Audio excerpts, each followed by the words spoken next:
Pues hoy nos acompaña y le damos la bienvenida al maestro Adrián Ruiz de Chávez. Actualmente él es director del Centro de Investigaciones en Liderazgo en la Universidad de Anáhuac, candidato a doctor en filosofía, cuenta con una maestría en alta dirección por el IPADE y otra maestría en ciencias sociales por la Universidad Iberoamericana. Es también ingeniero industrial por la Facultad de Ingeniería de la UNAM. Ha cursado diversos estudios sobre liderazgo, ética y filosofía empresarial en la Universidad de Alberta, en el Instituto de Estudios Superiores de la Empresa de la Universidad de Navarra, en la Pontificia Universidad Católica de Chile y en la Universidad de Georgetown en Washington. Cuenta con un diplomado en logoterapia y análisis existencial y es coach certificado por la Sociedad Mexicana de Coaches. Fue director de Humanidades en la Universidad de Anáhuac del Sur y se ha desempeñado como consultor en procesos de liderazgo y alta dirección en organizaciones empresariales, políticas y sociales de muy diversa naturaleza. Como formador en programas de fortalecimiento de competencias de liderazgo, ha diseñado y participado en la formación de más de 7,000 ejecutivos de diferentes niveles. Anteriormente fue director de Planeación y Mercadotecnia en Principal Financial Group, México, y subdirector de Planeación Estratégica en Seguros y Finanzas, Monterrey Aetna. Es profesor de cursos de liderazgo y ética social en la Universidad de Anáhuac y en la Universidad de las Américas de Puebla. También es profesor del área de factor humano en el Instituto de Capacitación de Mandos Intermedios, el ICAMI.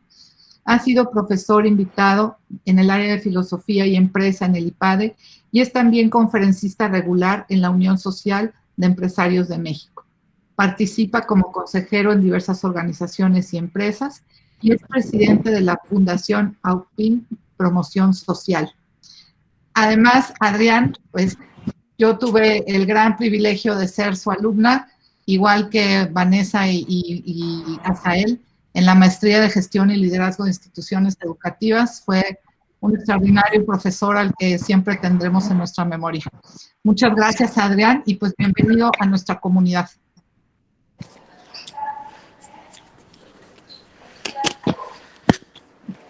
Listo, Vané. Perdón, ¿me escuchan ahí? Sí. Ah, perfecto. Oye, Sí. Pues muchísimas gracias por la invitación. También por la presentación.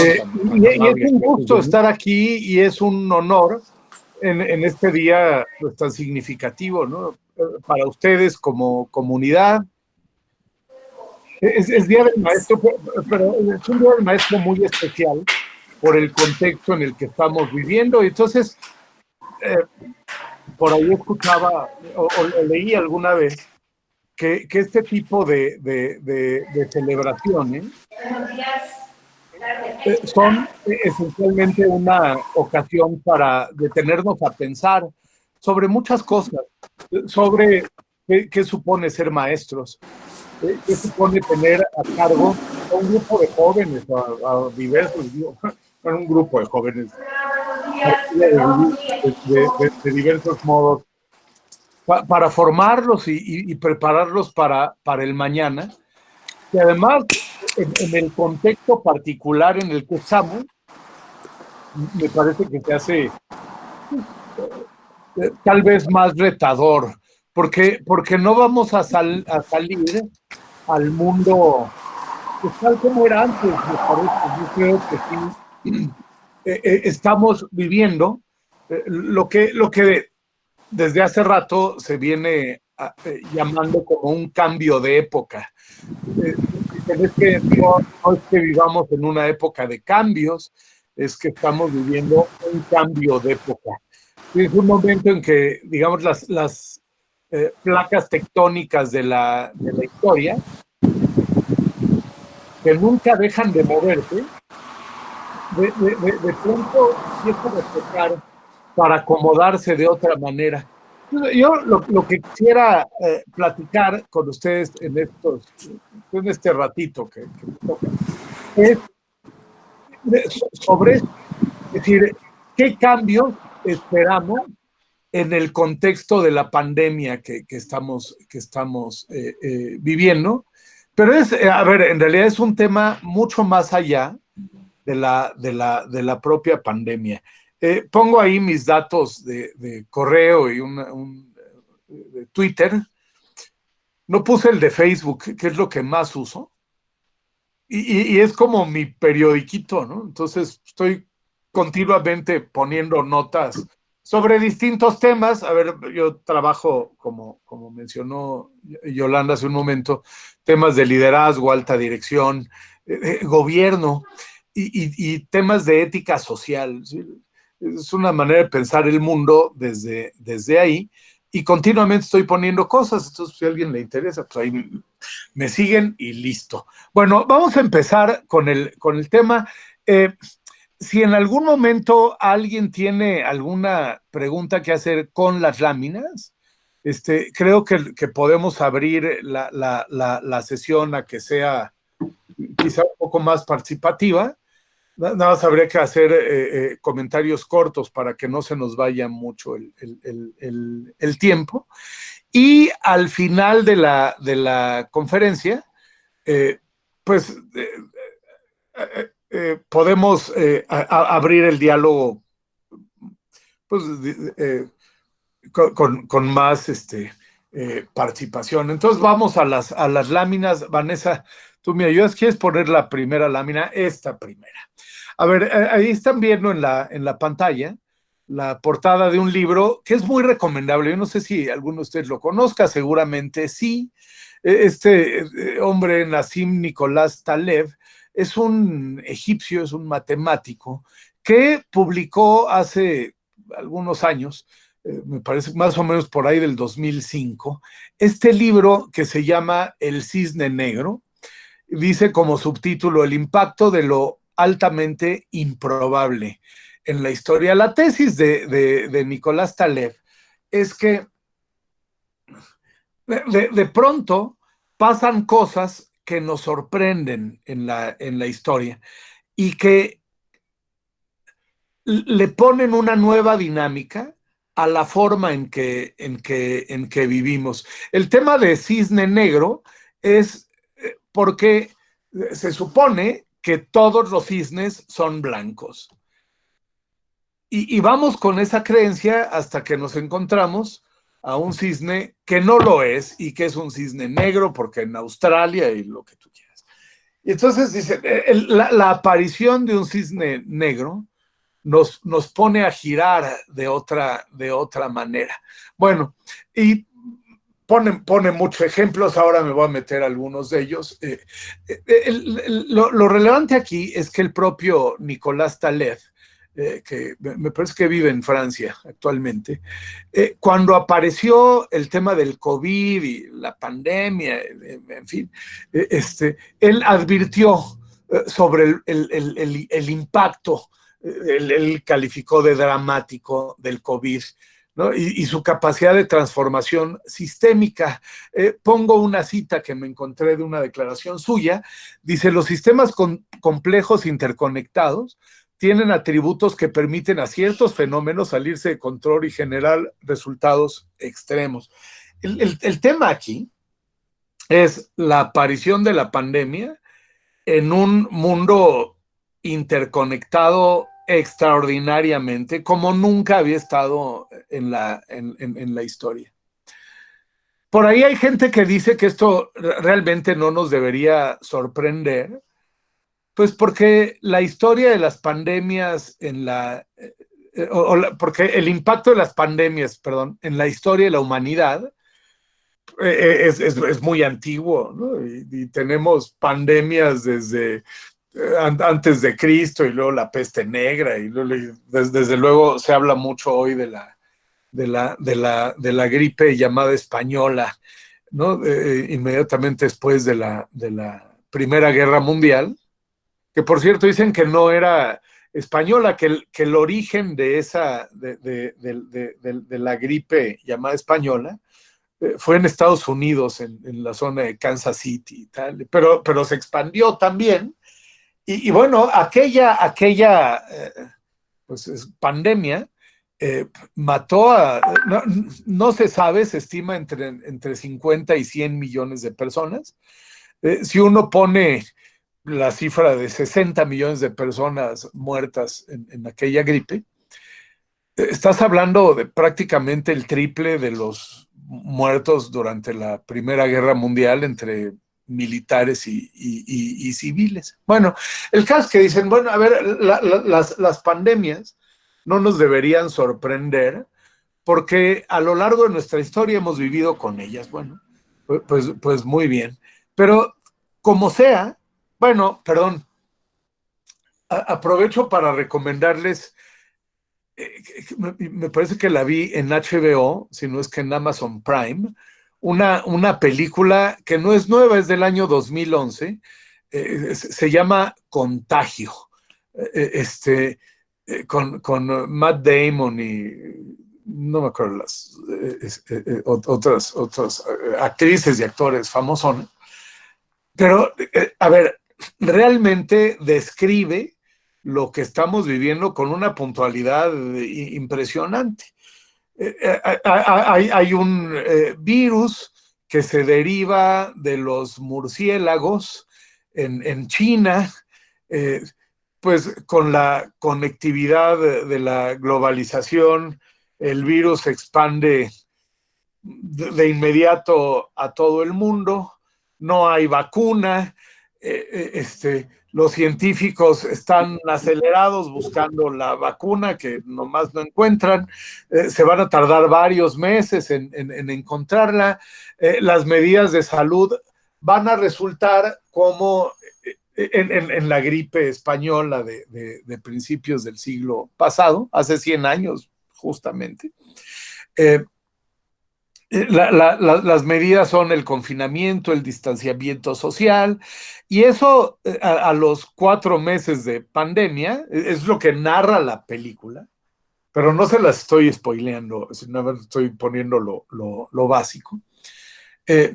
Pues a los 4 meses empieza a haber disturbios sociales, porque empieza a sentirse la crisis económica, pues empieza a haber cierta escasez de alimentos. Bueno, y en ese contexto va la película con sus superhéroes y tal. Y es una buena película. Yo habría dicho que, como dicen, palomera, si no es que estuviéramos viviendo exactamente eso. Entonces, bueno, un tema es, a ver, ¿cuál sorpresa? ¿No? Por ahí habrán escuchado esta famosa charla de Bill Gates en TED Talks, pues, donde dice lo que va a pasar, y no estamos listos, ¿no? Pero luego hay gente que dice que lo que pasa es que Bill Gates es el anticristo y entonces está promoviendo vacunas para envenenarnos a todos. Bueno, pues, qué sé yo. El punto es que esta pandemia, miren el bullet que está abajo, que lo tomo de un análisis estratégico donde se hacen escenarios sobre lo que puede pasar en el mundo post-pandémico. Es un escrito de un señor, dice abajo, Bruno Tertré, que es el director, me parece que es director adjunto de una fundación para la investigación estratégica que tiene su sede en París.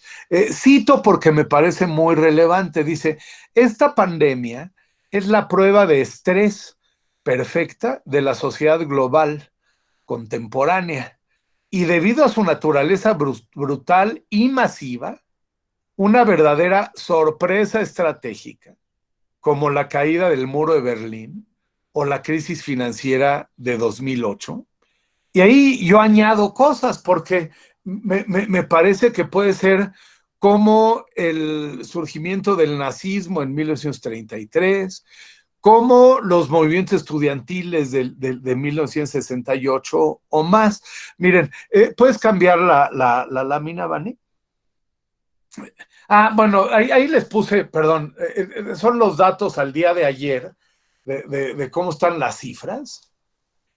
Bueno, a mí me parece aquí una cosa muy interesante porque, a ver, de la cantidad de muertos en la gripe española de 1919-20, pues es que esto no tiene nada que ver. La verdad es que nos ha ido mucho mejor en términos sanitarios.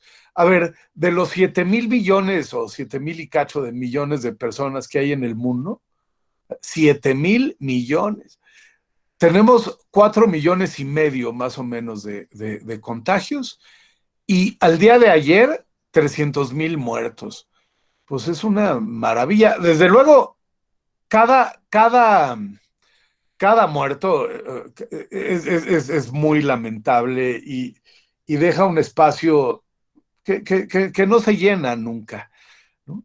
Pero si uno se va a las cifras así crudas, bueno, la verdad es que como humanidad estamos atravesando esta pandemia de manera muy, pues yo diría muy suave, ¿no? Incluso en los países donde se supone que el asunto es terrible, no le quiero quitar fuerza pues a lo que supone el drama personal, familiar, social de esto, pero en los puros números, a ver, con Estados Unidos, pues tienes 1,5 millones de contagiados con 85,000 muertos, por una población de 300 millones de personas, ¿no? En España y en Italia, la población anda, vamos a decir, entre 50 y, vamos a ponerle la cifra de 50 millones por país, y tienes 270,000 o 250,000, ¿no? O 223,000 en Italia, pues sí está gacho 31,000 muertos, pero hombre, y en México, ahí dicen la infodemia, ¿no? Bueno, se supone que es un desastre y tal. Bueno, estamos hablando de 40,000 contagiados medidos. Habría que multiplicar por 8 o por 10. Llegamos a lo mejor a 500,000 de contagiados. Bueno, de una población de 126 millones, pues ahí la llevamos, ¿no? Y a lo mejor al gobierno le sale bien, me parece que es algo muy interesante. Sin embargo, donde no sale bien la cosa, y esa es la gran preocupación, es en materia económica. Ahorita les voy a poner algunos datos. Y de todos modos, a pesar de estos números, todos los analistas, expertos, y lo mismo de consultoras internacionales que de centros de pensamiento, los think tanks, de estudios estratégicos globales y de estudios empresariales y político-económicos, y, ¿no? Filósofos, en fin, les recomiendo, pueden bajar en Google un libro que se llama Sopa de Wuhan, la ciudad china, que recoge una serie de artículos de pensadores, intelectuales, filósofos de diversas partes del mundo que están pensando sobre la pandemia, y donde sí hay consenso es que esta pandemia va a marcar un punto de inflexión notable digamos, en nuestra historia. ¿Podemos pasar la lámina, Vani? Dale, pon todas dale más.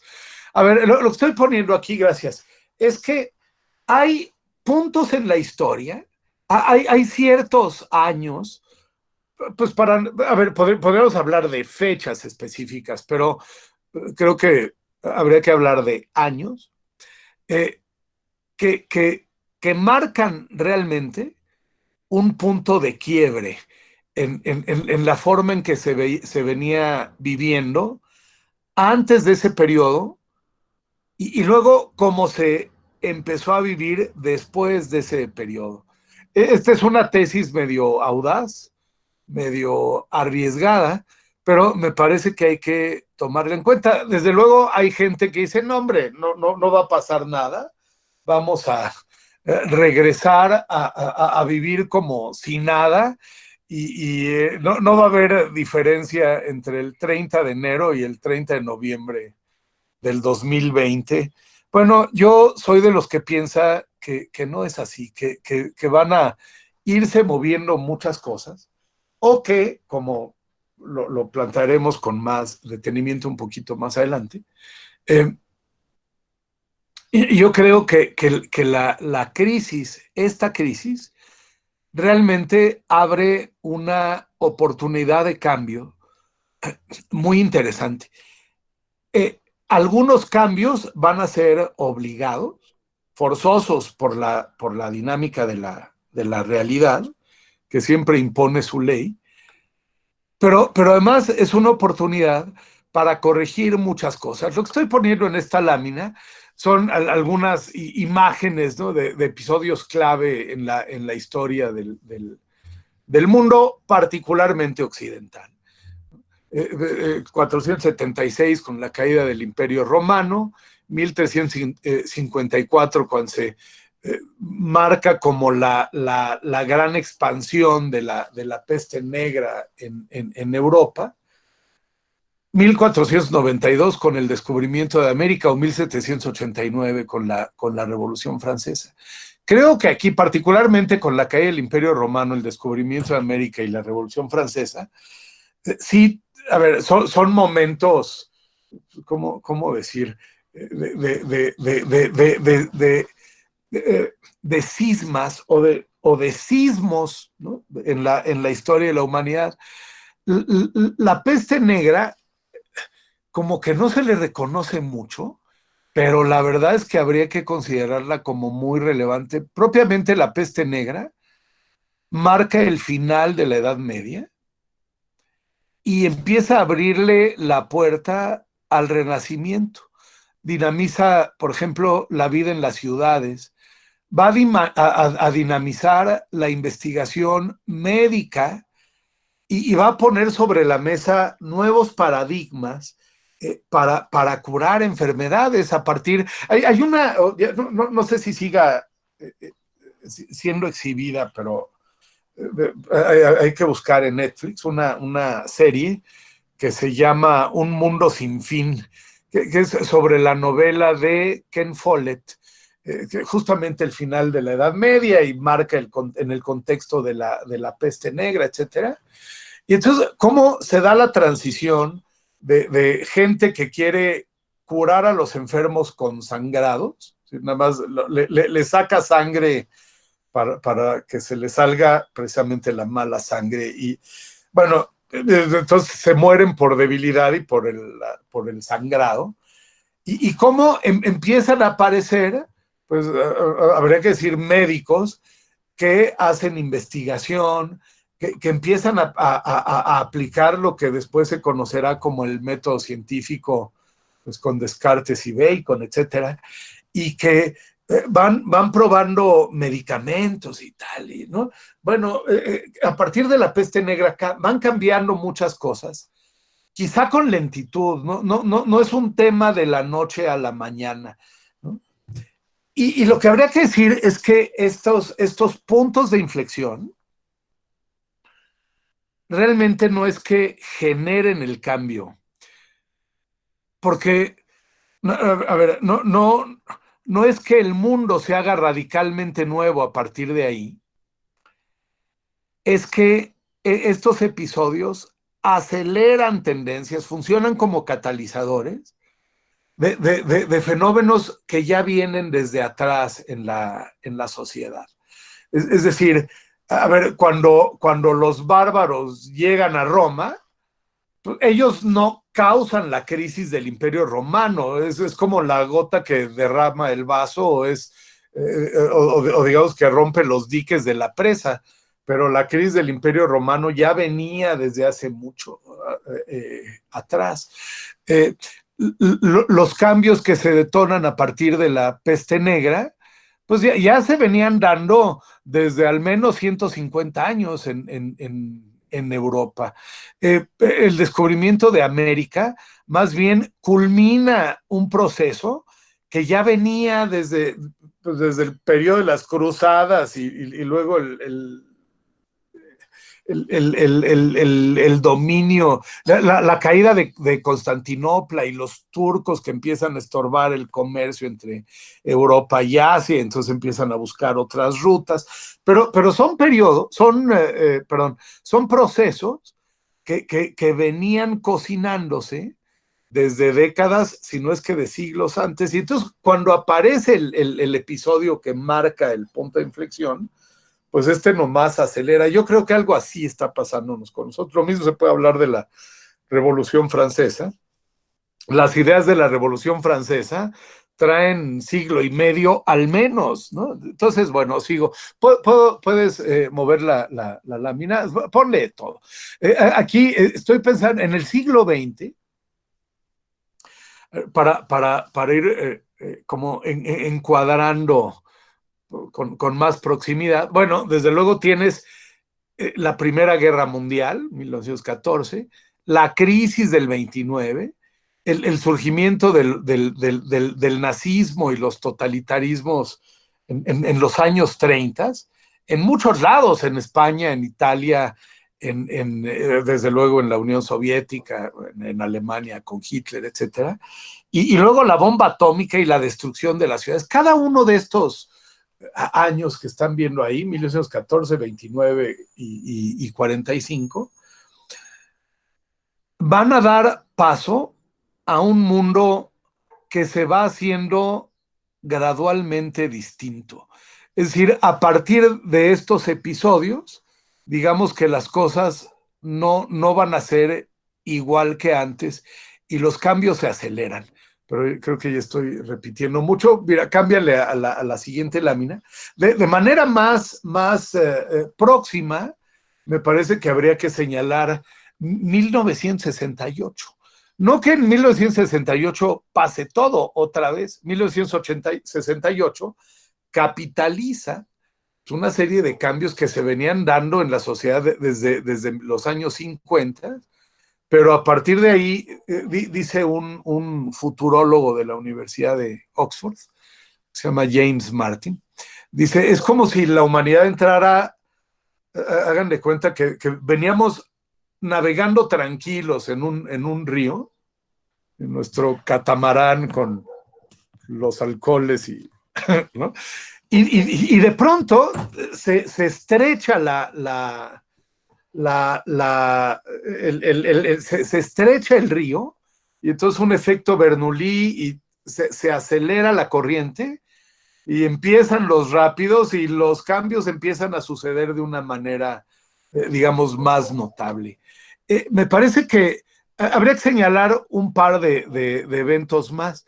La caída del muro de Berlín, que supuso muchos cambios y nos puso a girar en lo que Francis Fukuyama llamó el fin de la historia, que luego tampoco fue, pero de pronto nos hicimos todos capitalistas, disque democráticos y liberales, aunque hoy estamos en la crisis precisamente de la economía neoliberal y de las democracias que yo suelo llamar neoliberales. En vez de democracia liberal, es una democracia neoliberal que está en crisis, y la pandemia nos está forzando a hacer ajustes en ese sistema. En fin, entonces, bueno, este es el primer punto que quiero establecer. Puedes mover la lámina, Vani. Entonces, bueno, perdón. Ahí hay un efecto cósmico muy interesante. A ver, ¿hay algún comentario aquí? Bueno, seguimos. A ver, dice, bueno, el 2020 marcará otro punto de inflexión en nuestra historia, y pongo algunas imágenes.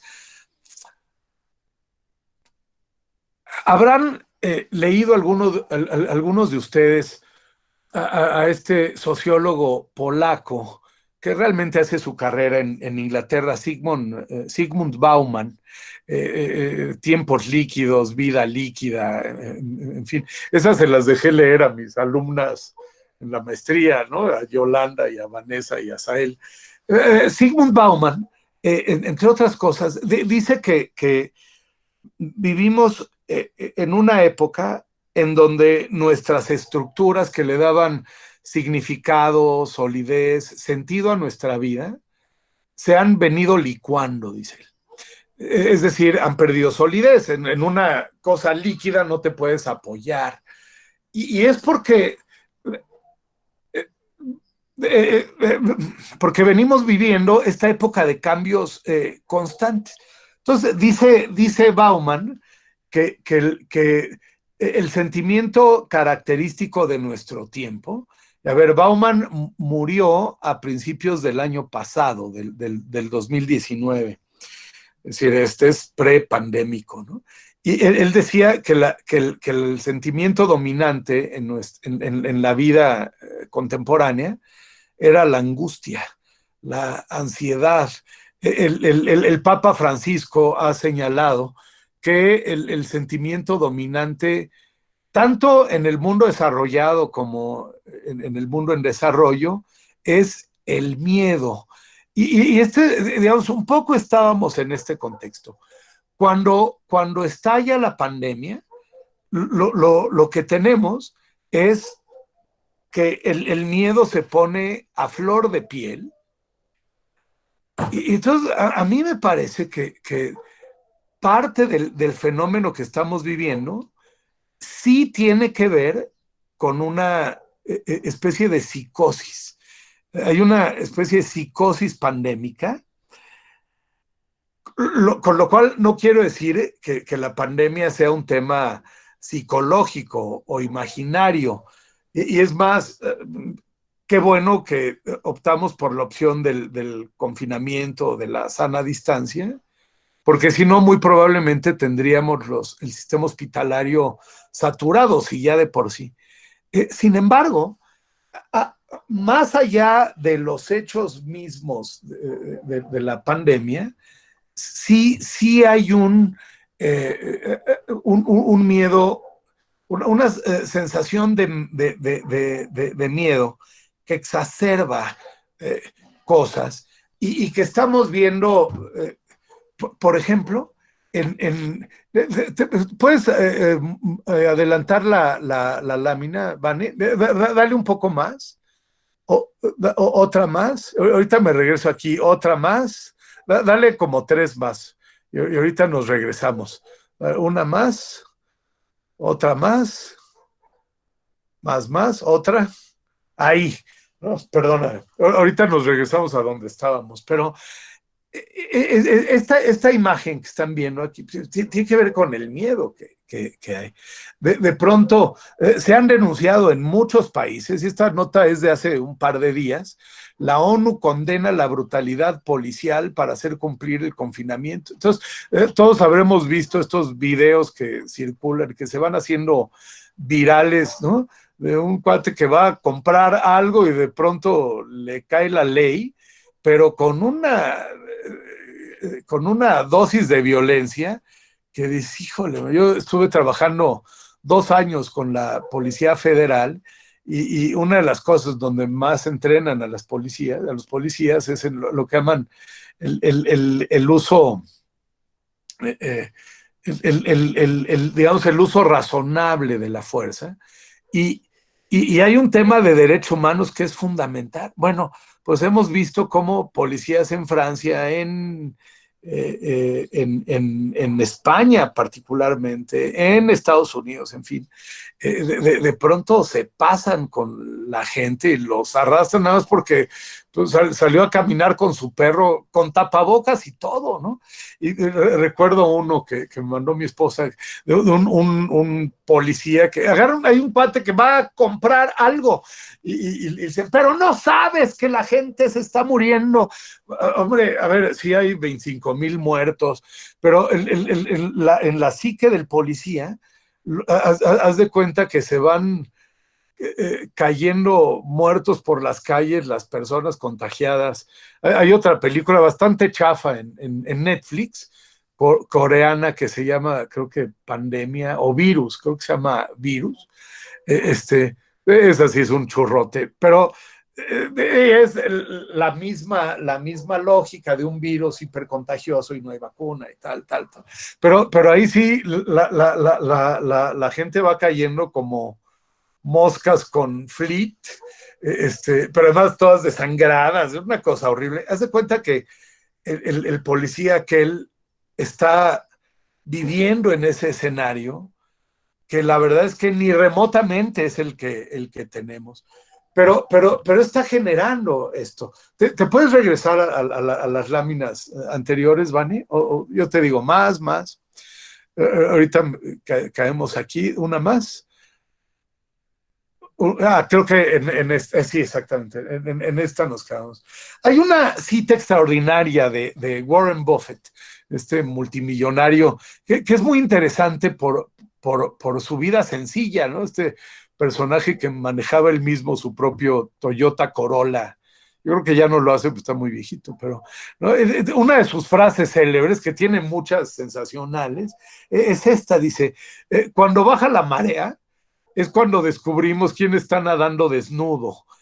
A mí el planteamiento me parece muy atractivo porque la pandemia pone en evidencia nuestras fallas estructurales como sociedad, en muchos sentidos. Es decir, como lo vamos a ver en un momento más, la pandemia pone en evidencia nuestras fallas brutales en el sistema económico, que por cierto se vienen denunciando desde hace muchos años, pero bueno, esta como que sacude y las pone a gritar, como que enciende las alarmas. La pandemia pone en evidencia las fallas de nuestros sistemas políticos, una crisis en la democracia representativa, donde dicen algunos autores, en la democracia representativa nuestros políticos no nos representan. Entonces una crisis terrible que está, por un lado, generando movimientos de colapso de partidos políticos, donde asumen los cargos de presidencia o jefes de Estado o de gobierno, gente que viene de fuera del sistema. Es el tema de los radicalismos de derecha o de izquierda, el resurgimiento del populismo o los populismos, etcétera. La crisis del coronavirus está poniendo en evidencia también las fallas de los sistemas de salud pública o de los sistemas de salud así a secas, en todo el mundo, lo mismo en Italia que en Inglaterra, Estados Unidos, en México, en todos lados. Se está poniendo en evidencia también, me parece, y particularmente nosotros como educadores, tenemos que poner atención en ello, está poniendo en evidencia las fallas de nuestro sistema educativo, ¿no? Si educamos para pensar, si educamos en el pensamiento crítico, la creatividad y la capacidad de innovación, o si educamos para pasar exámenes, digamos, ¿no? Tengo la impresión de que ustedes tienen un esquema educativo que a mí lo que he podido conocer platicando con Yolanda y con Vanessa y con Asael, en fin, puede ser que traigan programas más de vanguardia, pero en muchos lados, en todo el mundo, se está evidenciando esto. Entonces, bueno, a ver, pues qué tan desnudos andamos. La crisis, si me permiten la expresión así, la crisis sí nos encuera, ¿no? Entonces, pues hay eso. A ver, ¿qué tanto? Vamos a la siguiente lámina, Vanessa. Miren, temas que van a ser muy relevantes. A su izquierda ven una lámina que bajé la semana pasada. Híjole, ya no me acuerdo de qué periódico. Puede ser el New York Times puede ser el Washington Post. Y aquí, bueno, no sé, da igual. Las láminas de colores, no sé si alcanzan a ver mi flechita. Bueno, a ver, hay una línea roja vertical hacia abajo. Esa marca el impacto en el empleo de la recesión derivada de la pandemia. Ahí está poniendo Van en la flechita, ¿verdad? Muy bien, muchas gracias. Perfecto. Bueno, en Estados Unidos ya andan en 14%, o andaban la semana pasada hasta el viernes o sábado, hace unos días, en 14% de desempleo formal. Y se estaba hablando de 33 millones de personas que habían ido a solicitar digamos, el seguro de desempleo, ¿no? Hay gente que está esperando, perdón, esto ha sido nada más entre marzo, abril y unos poquitos días de mayo. Todavía se espera que esto crezca los siguientes meses, el resto de mayo, junio, y esa curva va a empezar a atenuarse un poco. Pero los más pesimistas dicen es que vamos a tener 50 millones de personas sin empleo. Lo pueden ver en el primer bullet a la derecha. Esto en contraste con otras crisis. Aquí no viene la de 1929, no está indicada. Vienen en las grafiquitas de colores arriba. A ver, pon la flechita, Vane, por favor. Bueno, ahí se ven en 1948, 53, 57, la del petróleo en 74, y la más prolongada, que está ahí marcada con azul, es la del 2007, 2008, la crisis subprime. Lo que hay que notar es que ninguna de esas crisis en materia de empleo fue tan pronunciada como la que estamos teniendo hoy. Habrán escuchado muchas veces y muchas voces que dicen que es la crisis más grave desde 1929. Bueno, yo lo pongo todavía peor. Es la crisis más grave en la historia del capitalismo, vaya, desde la revolución industrial, pues es un poco de ese tamaño. Desde luego hay mucho debate, porque hay gente que dice, oye, pero ¿cómo con los números que estamos viendo indujimos esta crisis económica? Y entonces hay gente que dice, si no tiene razón Ricardo Salinas Pliego, que a mí me daría mucho coraje eso, porque es de mis villanos favoritos. Pero bueno, esta crisis se está induciendo como parte de la estrategia de protección sanitaria.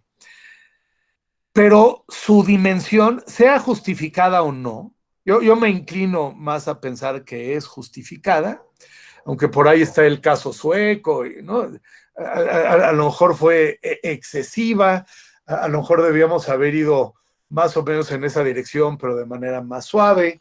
Pues está muy difícil saber, y es una lección de liderazgo, porque a toro pasado se ve muy fácil, pero cuando tienes el toro enfrente y no sabes de qué tamaño es, y ¿no? A lo mejor son 3 toros, bueno, pues haces lo que puedes.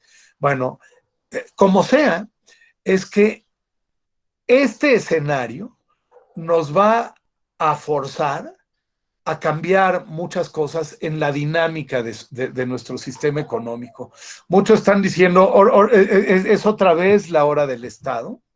Vamos a tenernos que volver a acostumbrar a roles mucho más intervencionistas del gobierno para mantener, pues es que no es la economía, es el bien común. Es decir, resolver la crisis de ingresos de muchas familias, la crisis alimentaria de muchas familias. Probablemente haya que hacer como después de la crisis del 29 que recomendaba John Maynard Keynes, habrá que pagarle a personas para que hagan hoyos y después los tapen. No lo sé. A ver, por aquí tengo otros datos. Dice, en la Unión Europea, con moradito en el bullet, dice, se espera una contracción del PIB de hasta 15%, dice Christine Lagarde, ex directora gerente del Fondo Monetario Internacional y ahora presidenta del Banco Central Europeo. A ver, 15% del PIB es un chorral. Es la más grave crisis en el siglo, pues, ¿no? Y ya les digo que incluyendo el siglo pasado. Desde las guerras napoleónicas, vaya. En México se estima una pérdida de empleos de hasta 1 millón de personas, de empleos formales. La noticia de ayer o antier era que llevábamos nomás en abril 555,000 bajas en el seguro social. El impacto en el sector informal, que es mucho más vulnerable, pues es peor. Entonces, hay quien le atizan al millón, pues ya veremos, pero pues, aquí el tema es que no está bonito el panorama. Y bueno, sale en el Proceso de esta semana, en la revista Proceso, el dato de Coneval, que esperan o estiman un aumento de 10 millones de personas en situación de pobreza, y de esas entre 6 y 11 millones más en pobreza extrema. Aquí yo tengo problemas para la interpretación de esto. No sé si hay que sumarlos o no, pero de todos modos es un chorral. El impacto social de esto y ético y de derechos humanos es brutal. ¿Cómo le vamos a hacer? Por otro lado, se habla de que la recuperación será lenta y no uniforme, y dice, no va a ser como en B, en B de vaca. Si se fijan, volviendo a la gráfica, la línea azul, la que dice 2007 Employment Recession, esa es una recuperación en B. Es decir, te caes mucho, tocas fondo y luego te empiezas a recuperar. Bueno, pues la crisis actual no es así. De entrada, la caída, pues no tiene una pendiente así tan, pues relativamente suave como tienes en las otras. Aquí es caída libre. ¿Por qué razón? Porque fue por decreto, porque de pronto fue todos a sus casas. Y entonces se colapsa la oferta y pues eso de inmediato colapsa la demanda y empiezan a aparecer los que se van. Y aquí tuvimos los casos de Starbucks y de las acuáticas Nelson Vargas y muchos más, con un tema de irresponsabilidad social verdaderamente notable, ¿no? Pero aquí, además, lo relevante, y hay artículos en The Economist, creo que me tengo que apurar porque ya me pasé, ¿verdad, Yolanda? Bueno, pero voy más rápido, ahí me corretean. Bueno, el tema de la recuperación es que no va a ser, o no se espera que sea, así como dijeron ayer el presidente López Obrador y sus ¿no? y gobernadores y tal. Miren, a partir de la semana que entra empezamos a volver y por decreto. No va a ser así. En primer lugar, porque el virus sigue siendo contagioso. Es más, probablemente se espera que el mejor medio de reactivación económica siga siendo desde home office.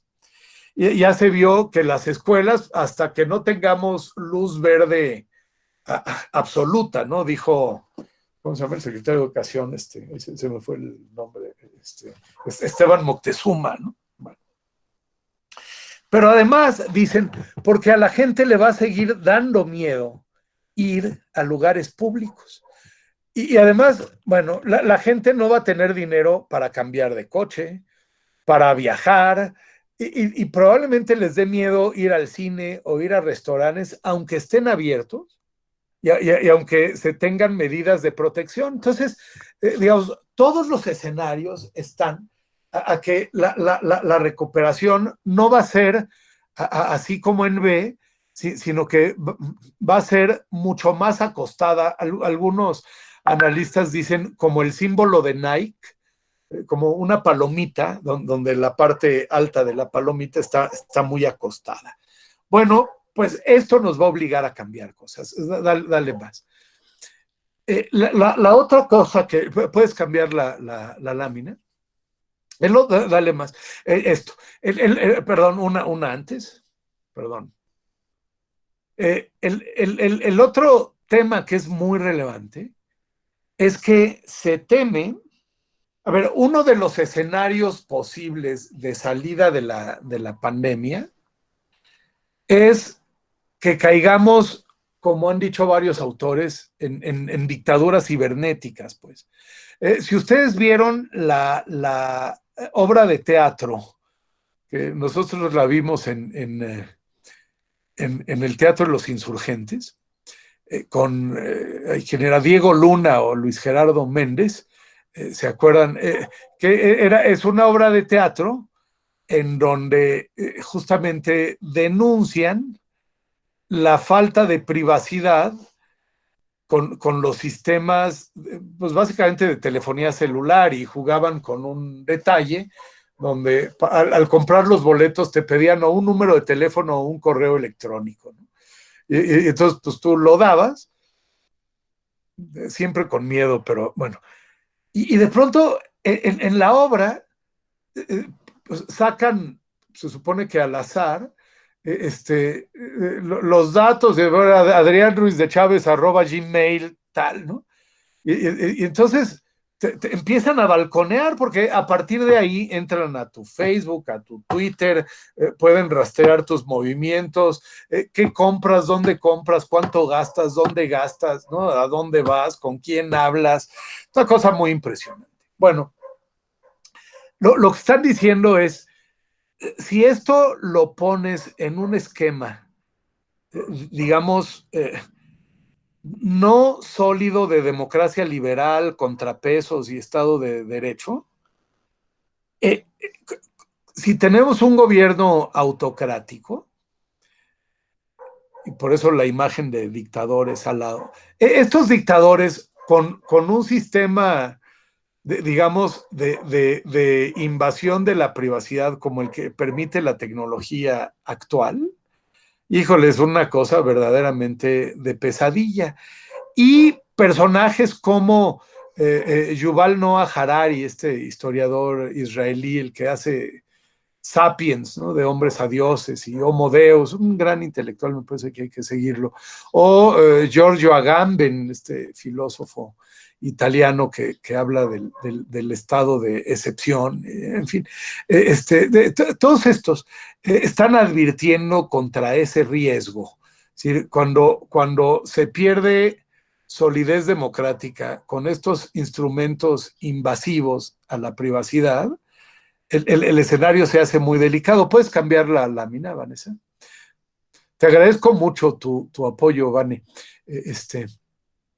Yo pedí que fuera así para poderles ver las caras a algunos y saber si estoy resultando muy aburrido o no. En fin.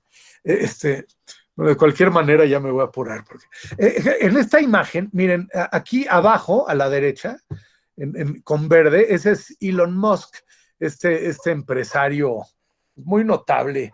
Él ha sido de los que advierten contra los riesgos de una inteligencia artificial y una minería de datos, el data mining, sin control. Dice, sin control, la inteligencia artificial se puede convertir en un dictador inmortal del que no podremos escapar. Stephen Hawking, arriba, en el recuadro rojo, dice, la raza humana corre graves riesgos ante el desarrollo sin control de la inteligencia artificial.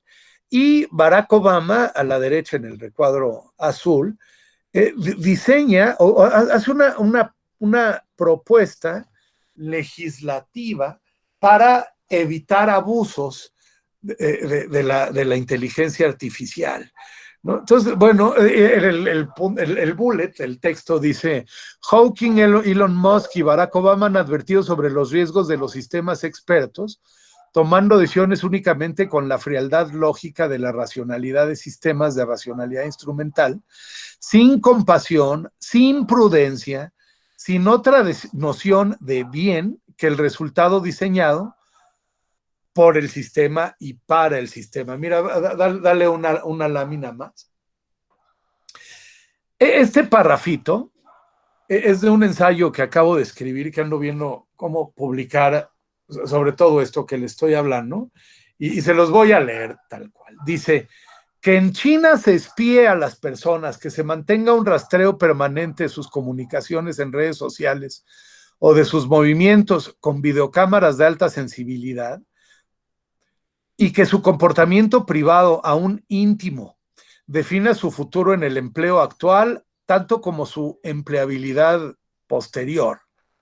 Incluso que condicione su derecho a la atención médica, el goce de sus libertades ciudadanas o la vida. Bueno, en China no sorprende porque pues, ahí está la dictadura del Partido Comunista. Bueno, pero las reacciones autoritarias que se han hoy legitimado en el contexto del coronavirus en países con regímenes pues supuestamente de corte liberal democrático resultan muy preocupantes. En especial, ahí donde tiene justo la flechita Vane, con rojo, en especial si terminan por generar hábitos de control prácticamente totalitarios sobre la ciudadanía, bajo la justificación del estado de excepción, dejando a las personas con sus vidas desnudas y en condición precaria ante el poder inmoderado del Estado. Eso es todavía más preocupante. Estas respuestas gubernamentales ante la crisis han despertado ya inquietudes bien argumentadas en intelectuales de referencia mundial, como lo que les decía, Yuval Noah Harari, Giorgio Agamben, Alain Touraine, Judith Butler o Byung-Chul Han. Y dale una más. En particular, Noah Harari nos ha advertido sobre la propensión del poder político a alargar la vigencia de las medidas de emergencia.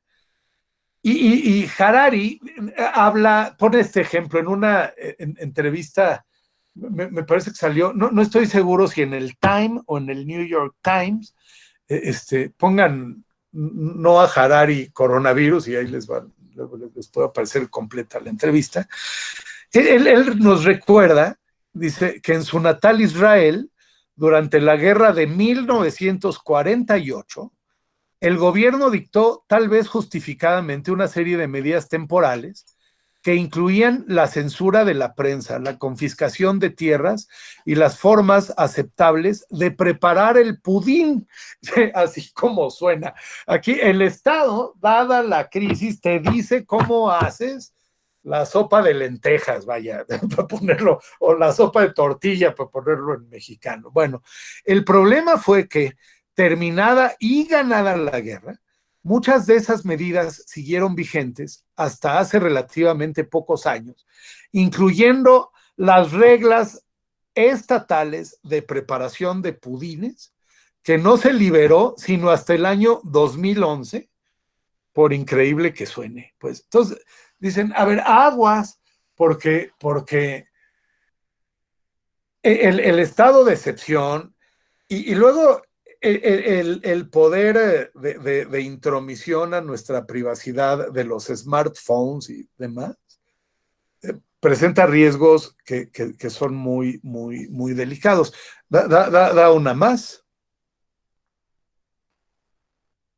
Vanessa. Ya, bueno, esta ya la vi, además la propensión a la violencia. Y este es otro ensayo que acabo de escribir.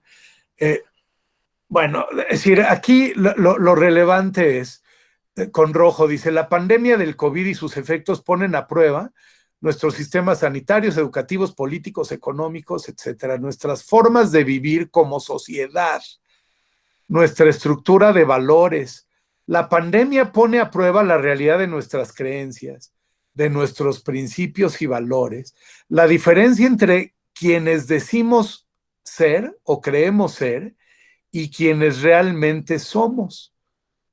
La crisis nos obliga a detenernos a reflexionar sobre nuestro modo de ser, sobre el tipo de sociedad que queremos. Esto es lo más relevante de lo que quiero plantearles hoy.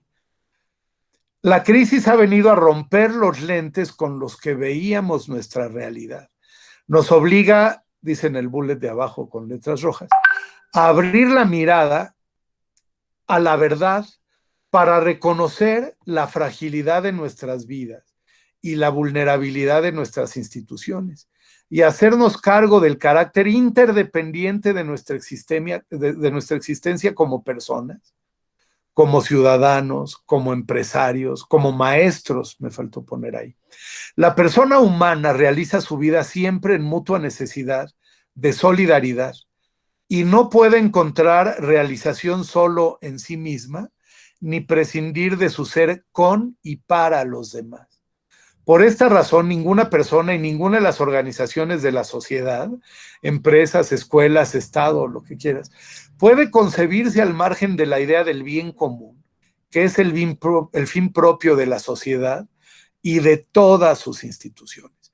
Entonces, dale una lámina más. Esta me gusta, porque es la gran oportunidad para cambiar. Me gustó esta lámina que juega con chance, es a chance to change. Pues eso, ¿cómo rediseñamos cosas?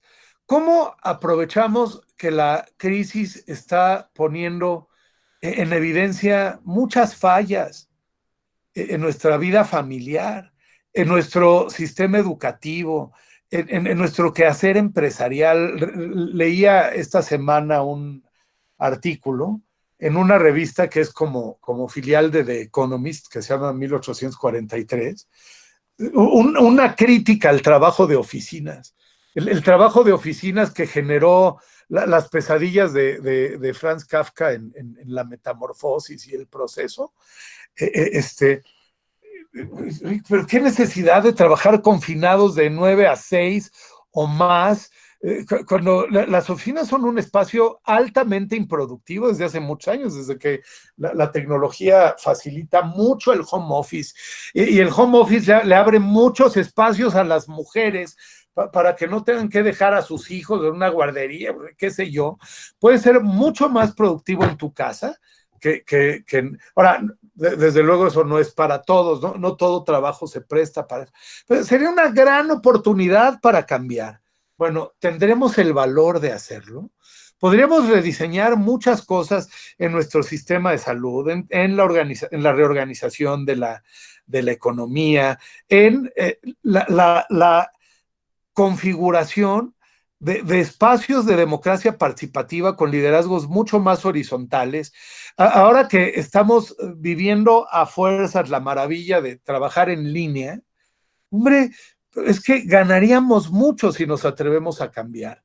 Bueno, ¿pasará?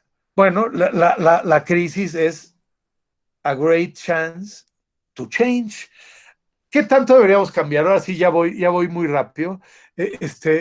Algunas cosas, da una lámina. Sí, perdón, abajo. ¿Qué es cómo deberíamos vivir? Deberíamos preguntarnos, aprovechar que la crisis nos está dejando en cueros, para plantearnos, oye, a ver, pues neta, ¿cómo rediseñamos esto? ¿No? Dice abajo, ¿cómo ha de ser la sociedad ideal? ¿Cómo serían, pues, al menos mejores formas de organizarnos y de vivir? Dale una más. Pongo esta lámina aquí con una cita de Johannes Goethe, el del Fausto y las penas del joven Werther y tal. Fíjate, dice, la civilización es un permanente ejercicio en el respeto. Híjole, esa frase es como para enmarcarla, ¿no? El respeto a lo divino, el respeto a la creación, a la tierra, al prójimo y por ende a nuestra propia dignidad. Bueno, desde ahí, ¿cómo podemos cambiar? Y luego, citando a Baltasar Gracián, que es un jesuita del siglo XVII, dice, es la elevación ¿qué es la civilización? La elevación del ser humano desde lo más bajo de su ser hasta lo más elevado. Bueno, ¿cómo le hacemos? ¿Qué tendríamos que mover? Y entonces, aquí yo quiero hacer esta invitación para cambiar. Cambia una más. Oye, ¿puedo extenderme tantito más, Yolanda? ¿Puedo cortar cosas? ¿Qué opinas? Pues pensamos que sí. Todavía tenemos un espacio hasta las 3 de la tarde, entonces podemos terminar de escucharte. Oye, pero no me alargo hasta las 3, ¿no? No, porque tenemos otras cosas. A ver, no, ok. Bueno, entonces voy a echar la presentación que tenía, pero rápido, ¿no? Y luego, a ver, esta imagen que a mí me gusta mucho porque me parece que debemos recuperar el sentido de la solidaridad. En el bullet, en la parte azul, arriba, si me ayudas, Vane, ahí márcale. Es el relato del Génesis de Caín y Abel, cuando Caín mata a Abel y luego se le aparece Dios y pues está Caín haciéndose guaje y le pregunta por su hermano, ¿qué pasó con tu hermano? Y la respuesta cínica de Caín es, ¿qué? ¿A poco soy yo responsable de mi hermano? Bueno, me parece que la otra gran cosa que la pandemia pone sobre la mesa es el mandato de la solidaridad, que yo suelo decir que es la gran aportación de la civilización judía al mundo, a la humanidad. Cuando Moisés sube al monte Sinaí y Dios le habla manifestándose en la forma de una zarza ardiente, y ahí, si quieren, me puedo poner medio herético. Mira, pues no sé si sí le habló Dios o no, o si Moisés se fumó la zarza. El caso que bajó con una serie de preceptos para vivir mejor. Y las tablas de la ley, el mandato de Dios al pueblo de Israel es que se amen los unos a otros, que cuiden al forastero, porque ellos fueron forasteros en la tierra de Egipto, que cuando vean a un forastero lo traten como a uno de los suyos. Y pone la obligación de darle de comer al hambriento, de beber al sediento, de vestir al desnudo, de acoger al desamparado, de cuidar a las viudas, dice, y a los huérfanos. Y bueno, de amarnos mutuamente. Esa es la gran revolución que en la sociedad, digamos, del individualismo neoliberal postmoderno que caracteriza nuestra cultura, lo hemos olvidado. La nuestra, no en términos absolutos, pero es una sociedad poco solidaria.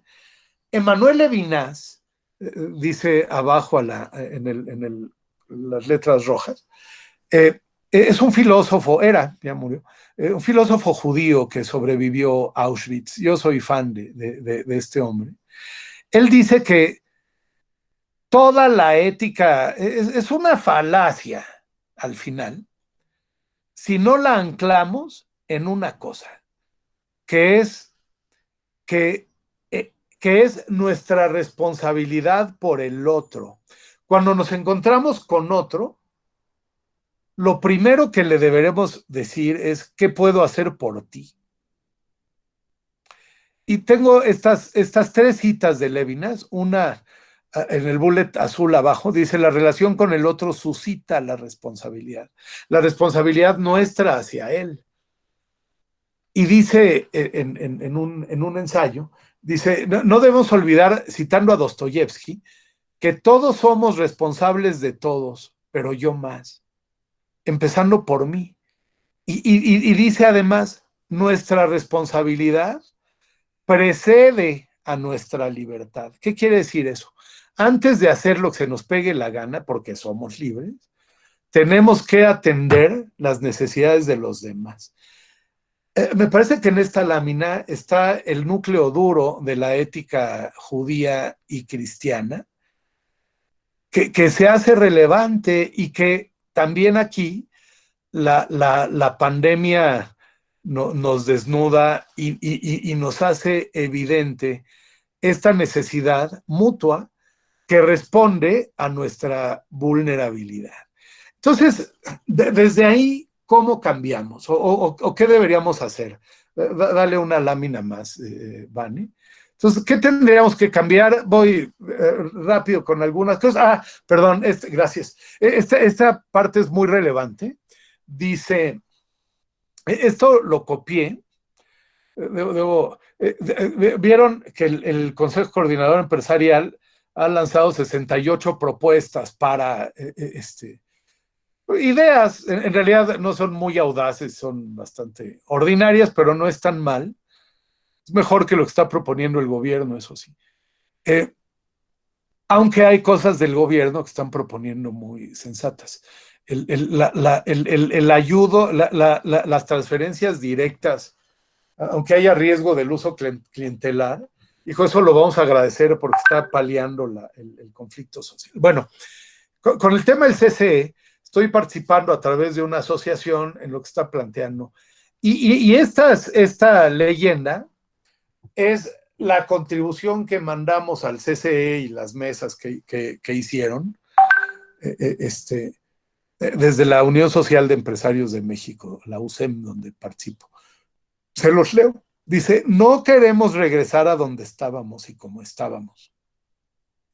Queremos construir un mejor orden social, una nueva normalidad que sea más solidaria, más justa, más incluyente, más sostenible y más digna para todos.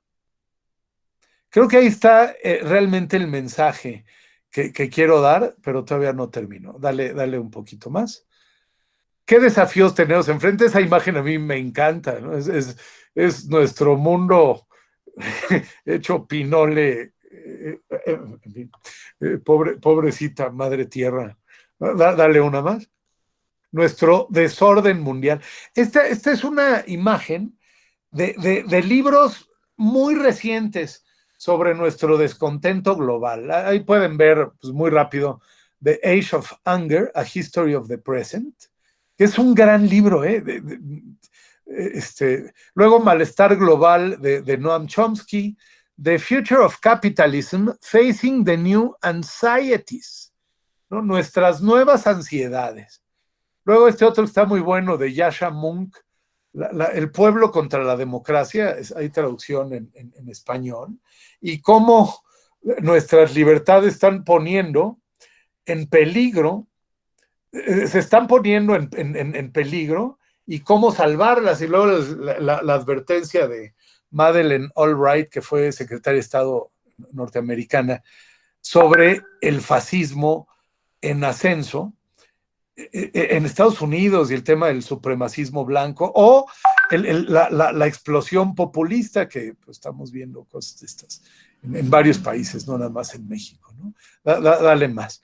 Es que estamos teniendo una crisis del capitalismo. Estas dos imágenes me gustan. Capitalism isn't working, ¿no? Una economía que crece y crece, pero que mundial y nacional, pero que tiene la mitad de la población del mundo en situación de pobreza, pues no funciona. Y desde luego, cuando tienes a los 8 millonarios más ricos del mundo con una fortuna, tú sumas, ¿qué es lo que ha dicho Oxfam?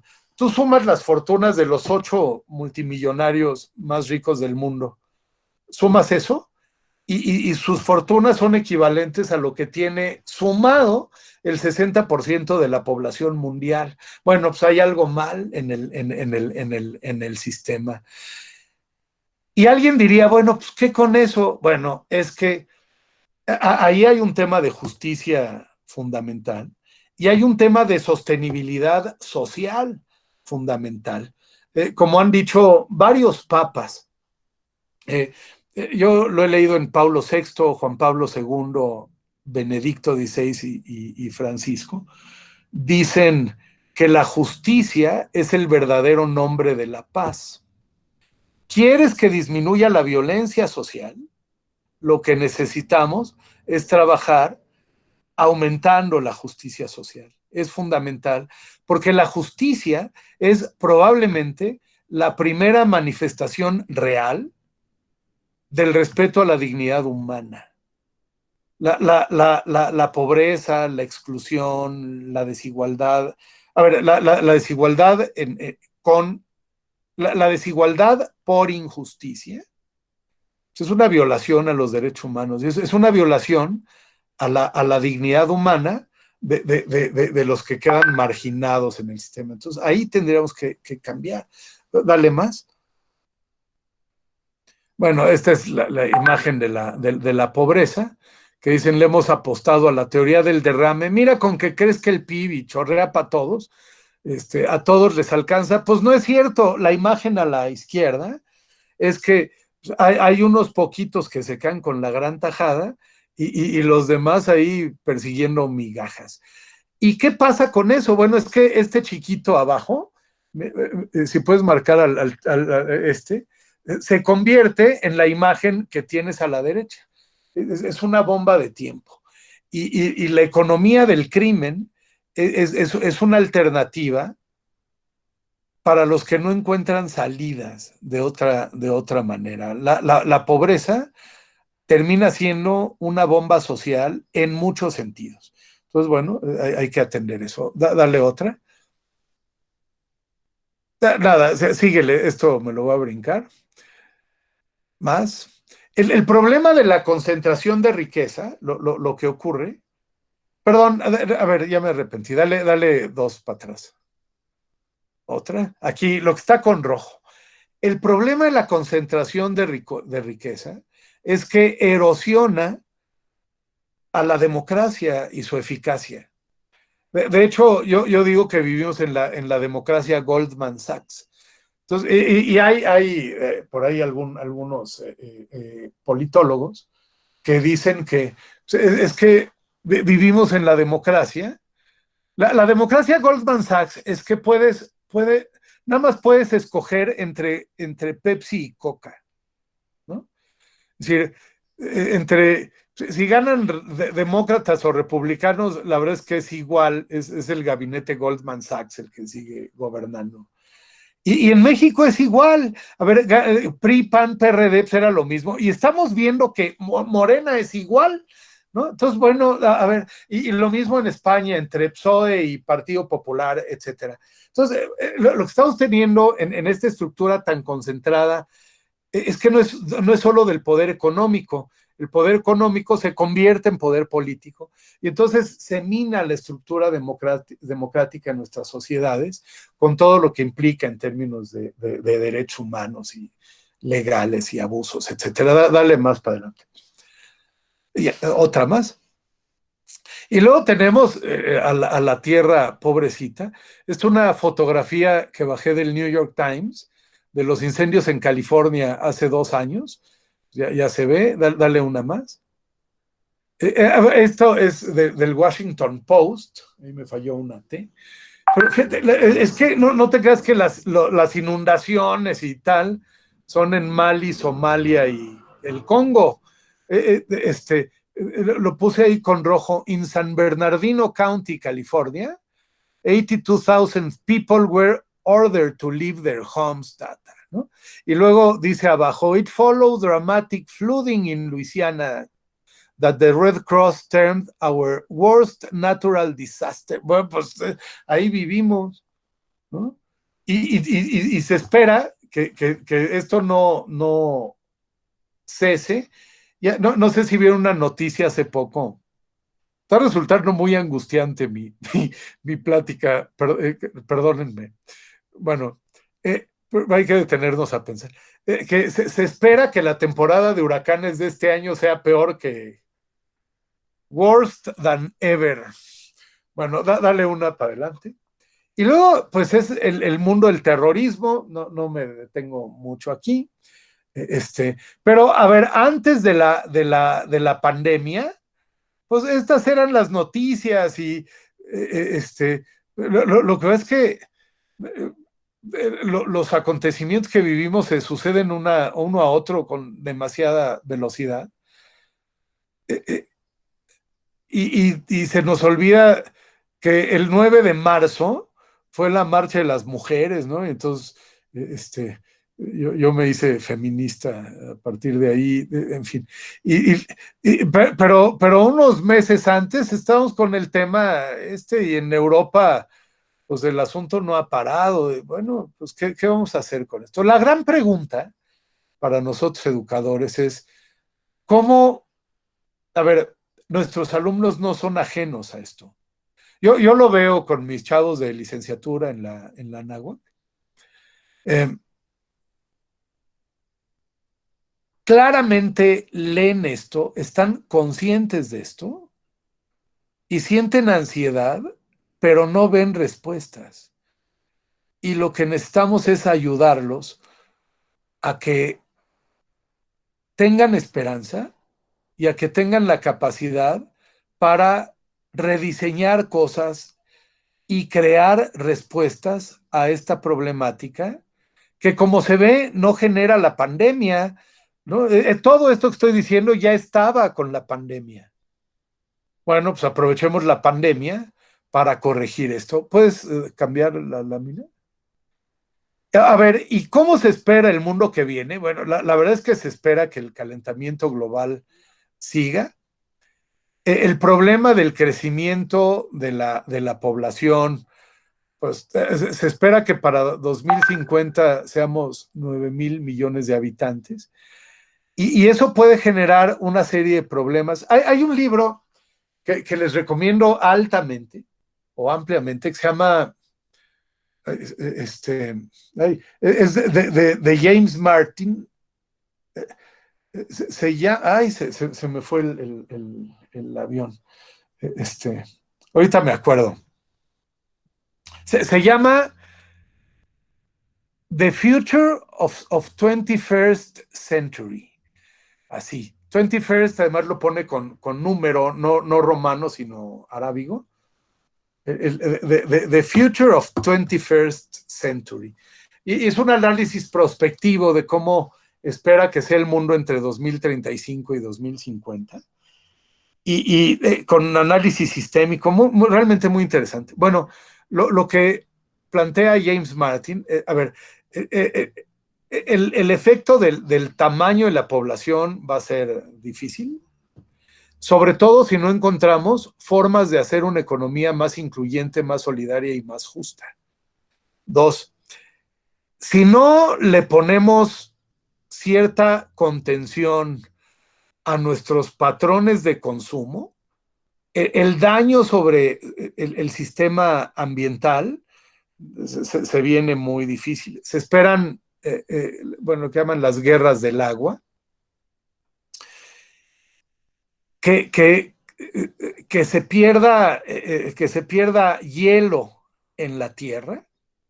Y luego el impacto de la inteligencia artificial, la robótica, el data mining y todo eso, si no lo regulamos y lo controlamos para que quede al servicio de la dignidad humana y el bien común y no al servicio de la acumulación de capital, si ese poder sigue nada más al servicio de la acumulación de capital, el escenario se hace muy, muy desagradable. Y lo que plantea James Martin es, oigan, a ver, pues estamos viendo los escenarios. ¿Podremos cambiar? ¿Tendremos el valor de cambiar? Bueno, pues dice casi, pues ahí se los dejo, ¿no? Lo que sí es que recursos para cambiar sí tenemos. Tenemos inteligencia. Nunca habíamos estado tan conscientes de esto y nunca habíamos tenido tantos medios para corregir esto. Recursos tecnológicos, financieros, materiales, gerenciales, políticos, ¿no? A ver si lo podemos hacer. Dale más. Y luego, pues nada, la última con los chavos. Pongo dos cosas, tres cosas. Ya estoy terminando ahora sí. Uno, los jóvenes del mundo. ¿Se acuerdan? Hace una década, 2010, en Inglaterra, hubo una serie de revueltas de jóvenes. Eh, porque por falta de empleo, porque habían cortado mucho el gasto en educación, porque, bueno, y entonces en varias ciudades hubo incendios y pues manifestaciones, pero más bien violentas. Y entonces el primer ministro, que era, creo que era John Mayer, publicó dio un discurso que luego se publicó. Y ahí se preguntaba esto, dice, yo cuando veo a nuestros chavos rompiendo vidrios y saliendo a protestar y haciendo desmanes, lo primero que me pregunto es, ¿dónde están sus papás? ¿Dónde están sus maestros? ¿Dónde están los Boy Scouts y tal? ¿No? Y lo que encuentro es que no están. Y entonces los chavos están creciendo muy solos. Entre otras cosas, porque los dos papás trabajan. Una gran razón para tratar de apoyar el home office en lo sucesivo, ¿no? Y entonces decía, es que estamos fallando en la construcción, digamos, moral de nuestra sociedad. Moral en el sentido de valores, ética, pero moral también en el sentido del espíritu. ¿No? Está baja la moral o está alta la moral. Y tenemos que hacernos cargo de eso. Y decía el primer ministro de entonces, inglés, decía, sabemos lo que está mal, ¿tendremos el valor para corregirlo? Bueno, pues ese es el gran tema. Dos láminas para terminar. Vale, una más, ¿vale? Aquí investigué para esta sesión qué problemas debemos considerar que nuestros alumnos pueden estar viviendo en esta crisis. Y me encontré lo siguiente: el distanciamiento social como medida para disminuir la propagación del COVID puede ser muy difícil para nuestros chavos. ¿En qué sentido? Y entonces, tres cosas sobre todo. Desconexión con sus amigos. Y sí está cañón. Yo tengo un hijo que está en tercero de prepa y otro en tercer semestre de la universidad. Pero el de prepa, hijo, bueno, ya le prestamos el coche para que fuera a visitar a un cuate suyo. Que si hubiéramos estado en Wyoming, nos arrestan, ¿no? Bueno, o en Wisconsin, bueno, en fin. Pues, a ver, y luego estimulamos mi esposa Rocío, que está oyendo la presentación aquí a mi lado, pues estimuló para que hicieran una fiesta en Zoom y pues, funcionó muy bien, se quedaron hasta las 4 de la mañana en el Zoom. Bueno, es que creo que hay que buscar que sientan alivio con eso. Y luego el tema de las desilusiones, que, bueno, cancelación o aplazamiento de grabaciones, de graduaciones, actividades deportivas, el ingreso a la universidad, viajes, etcétera, los puede traer muy, muy frustrados. Y el tercero, que no es un tema menor, confusión y ansiedad por el mundo que viene, ¿no? Porque están conscientes de todo esto. Dale una lámina más. Entonces, ¿cómo podemos ayudarlos? Perdón, antes. Siguiendo con los problemas que se pueden exacerbar. Problemas en las relaciones familiares, ¿no? Pues, si de por sí es la relación entre los adolescentes y los papás, y ahora aquí tenernos juntos todo el santo día, híjole, pues luego se puede hacer complicado. Depresión, puede haber brotes depresivos, hay que estar muy atentos con nuestros chavos. El acoso por internet y los problemas de internet, porque, a ver, si hoy nuestra vida la hacemos en torno a internet, bueno, el internet Es una cosa maravillosa, pero es también un factor de riesgo, hay que estar abusados ahí. Consumo de sustancias tóxicas. También se pone la alerta. Esto lo estoy bajando de una página de internet sobre riesgos posibles con adolescentes durante el COVID. Y el tema de trastornos alimenticios, me llamó la atención cómo se puede exacerbar en el COVID. O bulimia, porque pues sí, encerrado te puedes atragar, pero entonces luego viene que te das con tragar tanto, entonces vomitas y eso. Entonces, ¿qué hacemos con nuestros chavos? Dos cosas. Puedes cambiar la lámina. Dale más. Una más. Otra más. Necesitamos, estoy citando aquí a Barack Obama, promover nuevos liderazgos llenos de esperanza, con clarificación de valores. Dice en el segundo bullet, recuperando la noción del bien y de lo bueno. Aprovechar la crisis y la confusión que puede haber en la crisis para aclarar valores. Los valores, la ética, incluyen no solo valores éticos, también me parece valores espirituales, trascendentes. Son como el faro que ilumina nuestra navegación en estos tiempos. Entonces hay que recuperar y ser portadores de un liderazgo lleno de esperanza. Me parece fundamental. Y la última lámina. ¿Cómo acompañar a los adolescentes en este proceso? Compartir información sobre lo que está pasando, aprovechar el laboratorio social que estamos viviendo en tiempo real.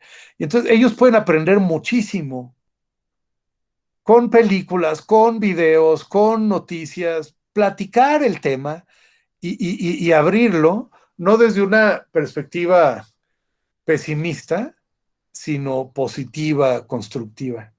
2, fortalecer actividades familiares, compartir mesa, películas, juegos, platicar, cocina, desarrollar nuevos hobbies, estimular desarrollo de nuevos hobbies y fortalecimiento de capacidades, pues que aprendan a tocar el piano, a pintar, la guitarra, no sé, ¿no? A leer más, qué sé yo, favorecer reuniones virtuales con amigos, que ya comenté, y estar atentos sobre conductas de riesgo, ¿no? El tema de los trastornos alimenticios, el tema de sustancias tóxicas, que estén demasiado encerrados y ya. Esa fue la última lámina. Ejercer nuestro liderazgo transformador como formadores de personas, estimular el pensamiento crítico para comprender lo que debemos cambiar para rediseñar el futuro y que los errores que hemos cometido no se repitan, y estimular en nuestros alumnos el pensamiento creativo con claridad de valores. Y ya acabé. Perdón por la extensión. Yo ya descubrí, ya lo había descubierto, yo soy peligroso con un micrófono, caray. Y voy echando rollo y voy poniendo láminas. Perdón, Yolanda, y perdón a todos, espero no haber sido cansado. Si tienen comentarios, yo encantado, ustedes, pero creo que tienen otras cosas en la agenda. Si hay algún comentario, yo encantado, Yolanda, tú dirás. Gracias, Vane.